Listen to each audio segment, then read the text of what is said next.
Welcome to the Arlington Street Church podcast. Founded in 1729, Arlington Street continues today as a gathering place for progressive people of faith in the greater Boston area and beyond.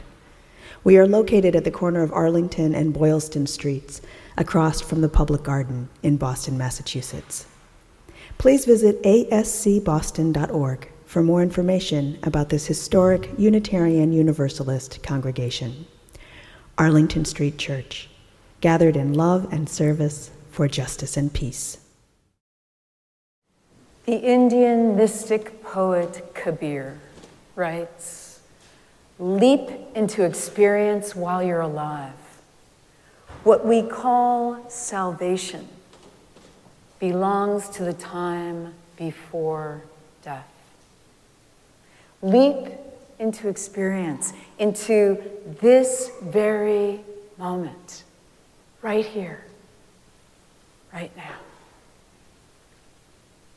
These lines are from American poet Adrienne Rich's Transcendental Etude. No one ever told us we had to study our lives. Make of our lives a study as if learning natural history or music, that we should begin with the simple exercises first and slowly go on trying the hard ones, practicing till strength and accuracy became one with the daring to leap into transcendence, take the chance of breaking down in the wild arpeggio or faulting the full sentence of the fugue. And in fact, we can't live like that.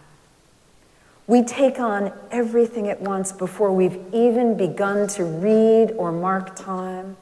We're forced to begin in the midst of the hardest movement, the one already sounding as we are born. American Trappist monk Thomas Merton said, "Life is this simple. We are living in a world that is absolutely transparent, and the divine is shining through it all the time. This is not just a nice story or a fable. It is true."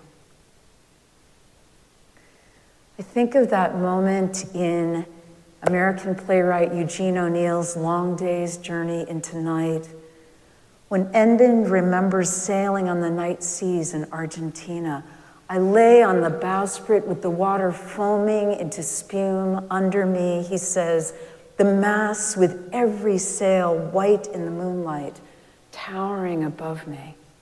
I become drunk with the beauty and singing rhythm of it, and for a moment, I lose myself. I actually lose my life. I am set free, dissolved in the sea, become white sails and flying spray, become beauty. And the high, dim-starred sky, I belong within a unity and joy to life itself." If we're very lucky, these moments come unbidden. As the old Unitarian hymn affirms, "The soul hath lifted moments above the drift of days when life's great meaning breaketh as sunrise on our ways." We can choose to live as if lifted moments are available to us at any moment, available here and now, but surely we've missed them. Miss them over and over. How can we remember to leap, to land in this very moment, and to love one by one? The spiritual practice is to look and see, listen and hear, right now, what the Dominicans call incarnation theology, a spiritual practice of embodiment, of presence in the present moment. An anonymous nun writes, "I have returned to the simple things I learned when I was young. If I'm grading papers, I pray for each student. If I find myself worrying about a patient, I say the rosary. This is what is given now. My life has become one of interconnectedness, the small epiphanies of each moment, well lived. I don't trust the big ones where my ego gets all puffed up. It's either here and now, or we've missed it. We say the devil is in the details, but it's all details. Details are all there is. Mother Teresa taught us this. I never look at the masses as my responsibility. She said, I can only love one person at a time, just one. One. So you begin. I began, she continues, I picked up one person. Maybe if I didn't pick up that one person, I wouldn't have picked up 42,000. The whole work is only a drop in the ocean. But if I didn't put that drop in, the ocean would be one drop less. The same goes for you in your family, your church, your community. Just begin. One.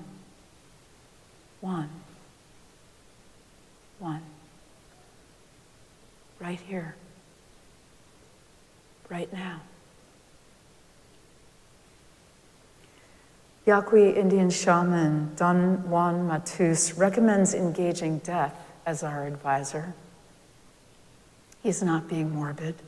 Death, he says, is our eternal companion. It is always to our left at an arm's length.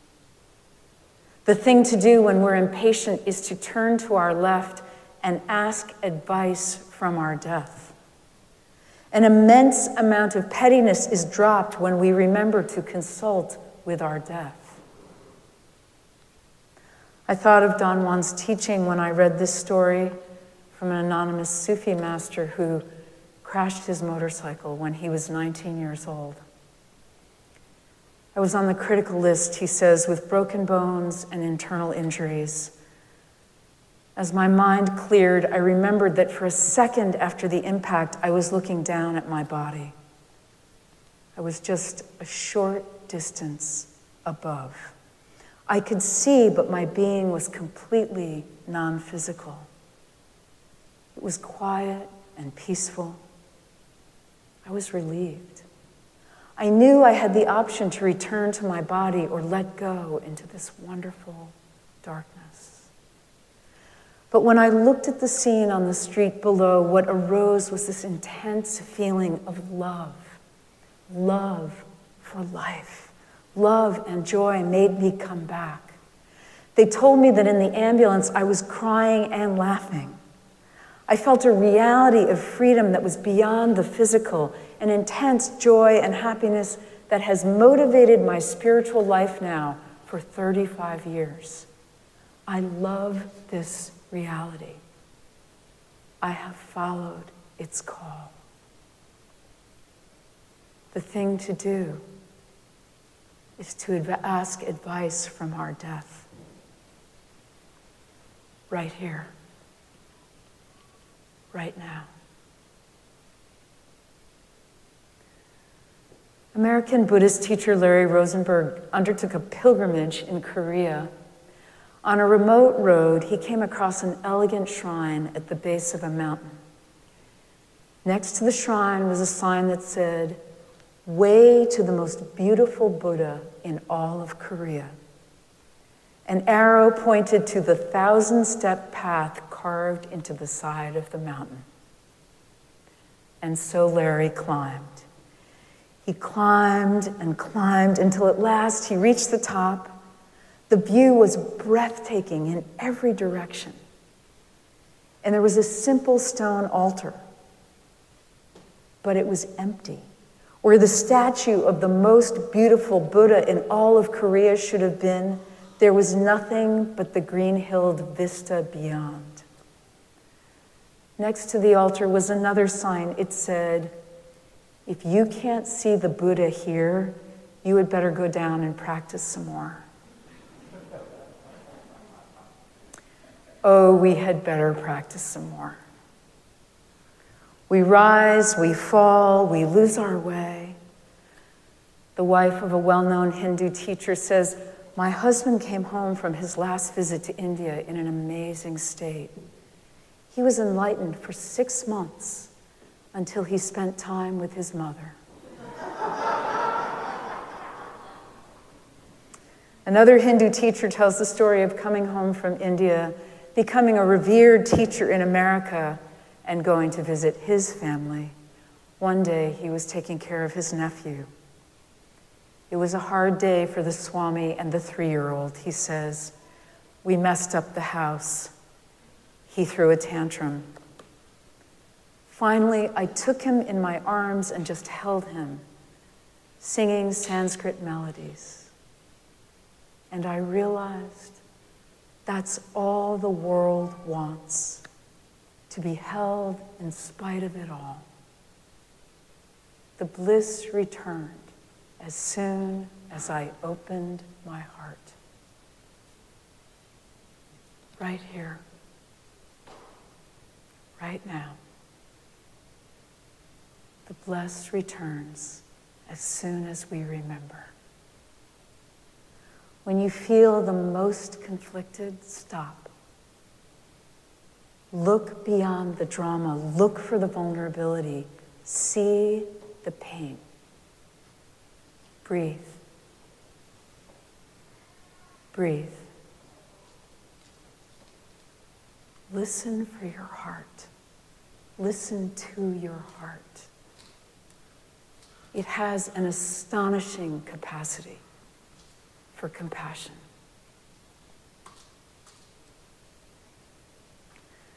Several years ago, arrangements were made for the Gyuto Tantric Choir, Tibetan monks famous for their deep, multifocal chanting, to perform in California's San Quentin prison, and for the San Quentin Gospel Choir to sing in response. It seemed like such a great idea. And then someone really thought about it. The San Quentin guys were huge. Working out was a survival strategy, and every one of them was a born-again Christian. Their songs were testimonials to the depth of their suffering and to their experience of the saving grace of the Christian gospel. It doesn't take much imagination to see the monks as their hosts saw them. The monks were, in a word, heathens, short heathens, and they arrived wearing long maroon skirts. It wasn't looking good. And then someone on the host committee saw clearly, saw beyond their differences and into the heart of their shared experience. That person stepped up. Almost all of these Tibetan men who have joined us today have spent years in harsh prisons. They were imprisoned for their beliefs and tortured. Many of their brothers died. Some of our guests were released, others escaped. Then, to find freedom, they walked across the Himalayas, the highest mountains on earth. They tied rags on their feet because they had no shoes. And now they live in exile, far from home. They may never see their families again. Through all of their suffering, all of their struggle, what has kept them going are their songs and their prayers. This is what they will share with us today. And so the Tibetans sang, and the Americans sang.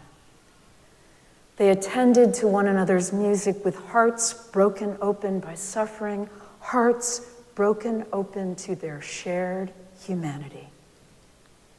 When the performance was over, they came together to embrace like long-lost brothers. The soul hath lifted moments. The heart breaks open. Right here. Right now.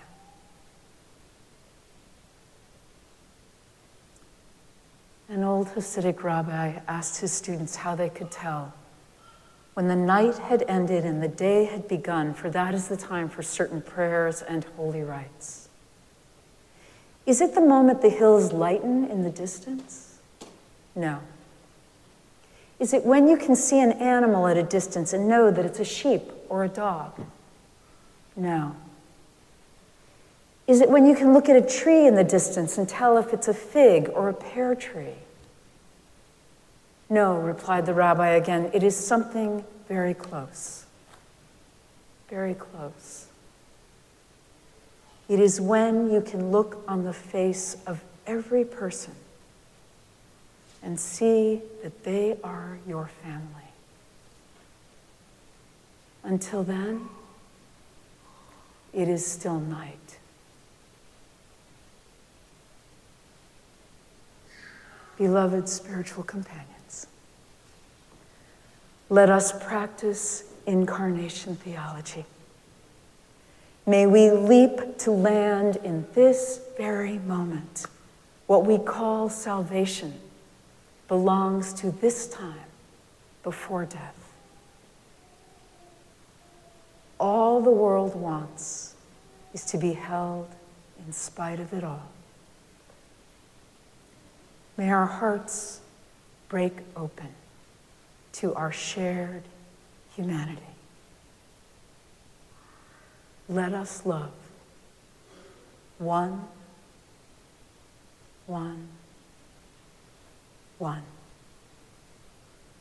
right here, right now. Amen.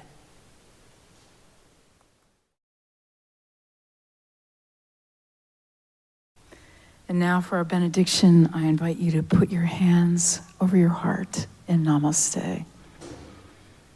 I bow to the divine in you. From Bob Frankie's Thanksgiving Eve. It's so easy to dream of the days gone by. It's a hard thing to think of the times to come. But the grace to accept every moment as a gift is a gift that is given to some. What can we do with our days but work and hope? Let our dreams bind our work to our play. What can we do with each moment of our lives but love till we've loved it away? Let us keep this faith, beloveds, and pass it on. The service begins when the service ends. Bless your hearts. I love you. Happy Thanksgiving. Amen.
Please visit ascboston.org for more information about this historic Unitarian Universalist congregation.